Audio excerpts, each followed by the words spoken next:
નમો ભગવતે વાસુદેવાય। અધ્યાય 23મો। પૃથુ વૈકુંઠમાં ગયા।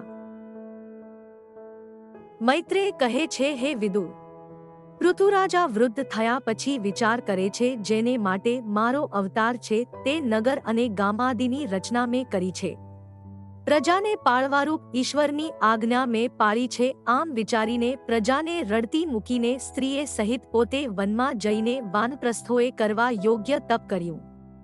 તપ કરતા કરતા પરમાત્માની ભક્તિ તેમને ઉદય થઈ। ભક્તિથી જ્ઞાન વૈરાગ્ય થયા। જ્ઞાન થવાથી પૃથુ રાજાના સંશય નાશ પામ્યા। પછી જ્ઞાનનો પણ ત્યાગ કર્યો। પછી જીવને બ્રહ્મામાં લીન કરીને બ્રહ્મરૂપ થઈને પૃથુએ શરીરનો ત્યાગ કર્યો। પછી તેમના પત્ની અર્ચીએ પતિને મરણ પામેલા જોઈને પતિનું ધ્યાન કરીને ચિતામાં પ્રવેશ કર્યો। જે પુરુષ પવિત્ર એવું આ પૃથુનું ચરિત્ર ભણે, સાંભળે અને સંભળાવે તે પુરુષ પૃથુના પદને પામે છે। ચોથા સ્કંદનો 23મો અધ્યાય સંપૂર્ણ।